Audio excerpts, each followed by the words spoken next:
पूरा काम करके छवि जैसे ही थोड़ा आराम करने के लिए कमरे में जाती तभी उसकी भाभी की आवाज़ आती। दीदी मेरे लिए चाय बना दीजिए। हाँ भाभी, अभी बनाती हूँ, कहते हुए छवि फिर से रसोई में जाती और चाय बनाने लगती। और चाय बनाने के बाद अपनी भाभी के कमरे में देने जाती और वहीं बेड पर बैठ जाती। तभी काजल छवि से कहती, दीदी देखिए ना, पूरा कमरा कितना गंदा हो रहा है। अब बेबी छोटा है इसलिए मैं तो कुछ कर नहीं पा रही हूँ, प्लीज़ आप सफाई कर दीजिए। ठीक है भाभी, कहते हुए छवि साफ सफाई करने लगती। और साफ सफाई करने के बाद जैसे अपने कमरे में जाने वाली थी तभी छवि कहती, मुन्ना तो बहुत देर का सो रहा है, इसका दूध पीने का वक्त हो गया है, आप दूध बना कर लाइए ना। पर भाभी, मुन्ना को सोए हुए अभी 1 घंटा ही तो हुआ है, उसने 1 घंटे पहले ही तो दूध पिया था। तब काजल ने कहा, दीदी आप कैसी बुआ हैं जो बच्चे के लिए दूध भी नहीं बना सकती। मेरा वो मतलब नहीं है भाभी। तो क्या मतलब है आपका?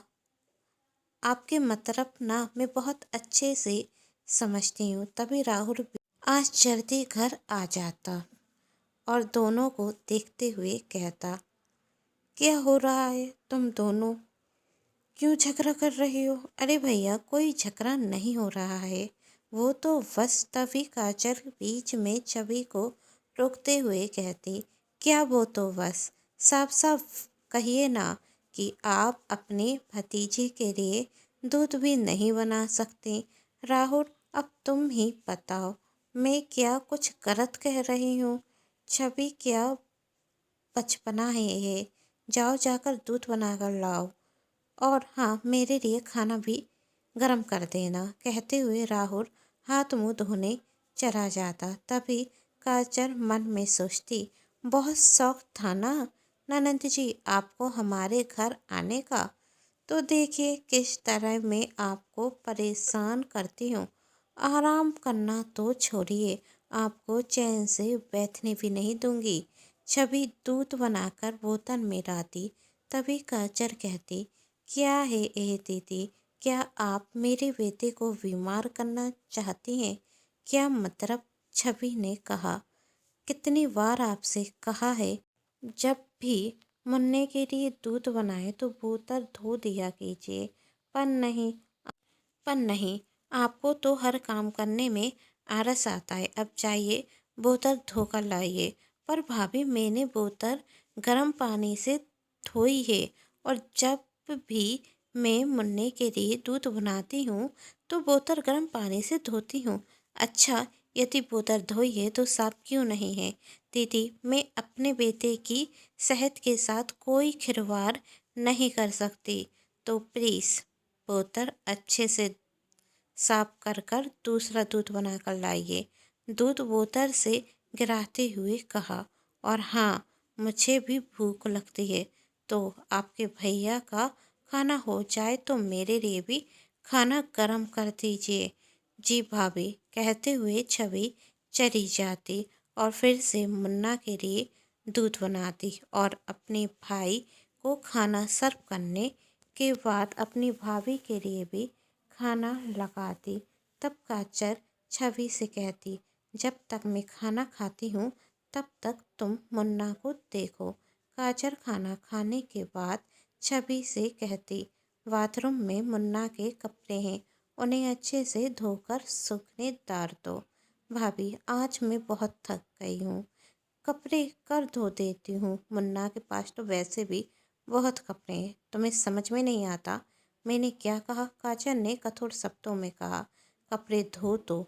और ननद जी आपकी ये आदत मुझे बिल्कुल पसंद नहीं आई, आज का काम कर पर छोड़ने की, और ऐसे ही हर काम में आलस बताएंगी तो कैसे चलेगा? अब आप मेरी तरह पढ़ी लिखी तो है नहीं कि आप मेरी तरह फ्रीडम रहेंगी। शादी कर कर करके दिन आपको ससुराल जाना है और ससुराल वालों के साथ ही रहना है, जहाँ सास ससुर ननद देवर और अपने पति का ध्यान रखना है। यदि इस तरह काम करेंगी तो 4 ताने मिलेंगे।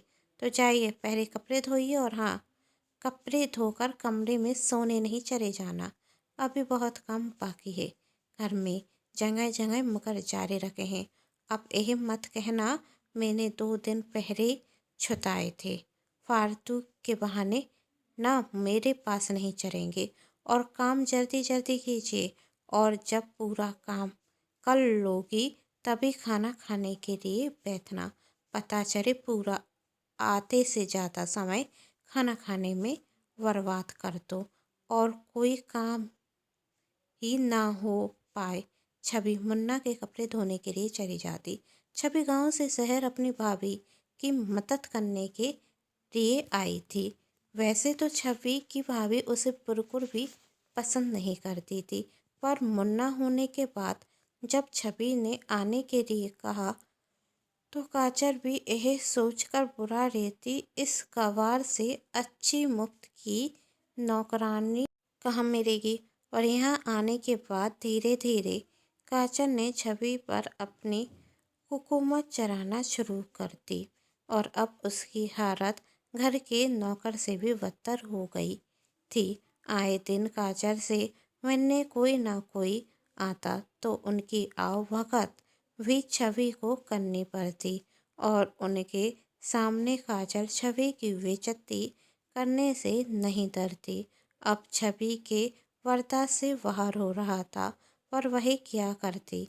उसका भाई भी तो उसकी भाभी की सुनता। फिर एक दिन जब छवि मुन्ने को बोतल से दूध पिला रही थी तभी काजल राहुल से कहती, राहुल अब मुन्ना 3 महीने का हो गया है तो मैं सोच रही थी कि मैं फिर से नौकरी पर जाने लगूं। तब राहुल कहता, पर मुन्ना का ख्याल कौन रखेगा, वही तुम्हारे बिना कैसे रहेगा। अरे राहुल तुम उसकी चिंता क्यों करते हो, उसकी बुआ है ना उसके पास। देखो तो कितनी शांति से वह अपनी बुआ के हाथ से दूध पी रहा है। और फिर कोई परेशानी होगी तो छवि हमें फ़ोन करके बता देगी। ठीक है जैसा तुम्हें सही रखे। तब काजल छवि की तरफ देखकर मन में कहती, ननद जी यहाँ आकर बहुत अच्छा किया आपने, मुझे मुफ्त की नौकरानी जो मिल गई, वरना मुझे घर के काम करने के लिए और बच्चे को संभालने के लिए आया रखनी होती तो इसमें ही मेरे 20 से 25 हज़ार खर्च होते और ऊपर से नौकरानी के नखरे अलग झेलने पड़ते। अब तो छवि की परेशानी बढ़ती जाती। यदि छवि समय पर नाश्ता बनाकर नहीं दे पाती, काजल छवि पर गुस्सा दिखाते हुए कहती, छवि तुमसे एक काम भी ढंग से नहीं होता। कर के दिन तुम्हारी शादी होगी तो तुम तो अपने पति को समय पर खाना भी बनाकर नहीं दे पाओगी। यदि मुन्ना रोए तो भी छवि पर दोष जाता। छवि यदि कोई भी काम समय पर नहीं करती तो काजल उससे कहती, कर के दिन तुम अपना ससुराल कैसे संभालोगी। अब छवि के बर्दाश्त के बाहर हो गया था और छवि गुस्से में कहती, बस भाभी बस, आप मेरे होने वाले ससुराल की चिंता ना कर कर अपने परिवार की चिंता कीजिए। आप अपने सास ससुर के साथ रहना तो पसंद करते नहीं तो कम से कम अपने पति और बेटे का ख्याल रखिए। मैं आपकी ननद हूँ, कोई मुफ्त की नौकरानी नहीं जो आपकी गुलामी बर्दाश्त करूँ। यहाँ मैं अपने भतीजी के लिए आई थी, आपकी मदद करने के इरादे से आई थी, पर आप तो मुझे अपना गुलाम बना बैठी। 4 महीने हो गए मुझे यहाँ रहते रहते और 4 महीनों में आपने जो कहा मैंने वही किया, यही सोचकर कि आप मेरी भाभी हैं। पर आप तो मुझे अपनी नौकरानी समझ बैठी। भाभी मेरी शादी होने के बाद मैं ससुराल में रहूँगी तो कभी भी अपने पति को उनके पूरे माँ बाप से अलग रहने पर मजबूर नहीं करूँगी। अपनी छोटी ननद को अपनी छोटी बहन की तरह ख्याल रखूँगी, उसे नौकरानी नहीं बनाऊँगी। हाँ आपकी तरह तो मैं अपना ससुराल बिल्कुल नहीं चराऊंगी। और मुझे लगता है मुझे यहाँ रहते रहते कई दिन हो गए, इसलिए मैं गांव वापस जा रही हूँ। भैया, आप मेरे घर के टिकट करा देना। कहते हुए छवि अपने कमरे की तरफ बढ़ती और रुकते हुए कहती, और हाँ, किचन में जूठे बर्तन रखे हैं, मांज लेना। और किचन की साफ सफाई अभी बाकी है, वही भी कर देना। और मुझे पता है आपको आज का काम करने की आदत नहीं, तो आप सारा काम ख़त्म करके ही अपने कमरे में आराम करने जाएंगी। और सारा काम ख़त्म करने के बाद आपको और भैया को कॉफ़ी पीने की आदत है, तो मेरे लिए भी चाय बना देना। मेरे हाथ की कॉफ़ी तो आपको कभी पसंद नहीं आई, तो मैं भी तो देखूं आपको चाय बनानी आती भी है या नहीं, कि सिर्फ बड़ी बड़ी बातें कर कर जानती हैं। यह सुन काचर का गुस्सा छठे आसमान पर जाता और वह छवि से चिल्लाते हुए कहती, अपनी बकवास बंद करो तुम, वरना वरना क्या। राहुल बीच में आते हुए कहता, और अब तुम चुपचाप जाकर अपने काम करो।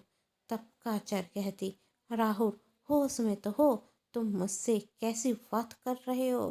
तब राहुल कहता, होश में तो अब आया हूँ। आज जाकर मुझे पता चला कि तुम कितनी गिरी हुई इंसान हो। मेरी बहन पर इतने जुर्म करते हुए शर्म नहीं आई तुम्हें। मैं दिन भर ऑफिस चला जाता और मेरी पीठ पीछे तुम मेरी बहन के साथ इतना बुरा व्यवहार क्या करती हो।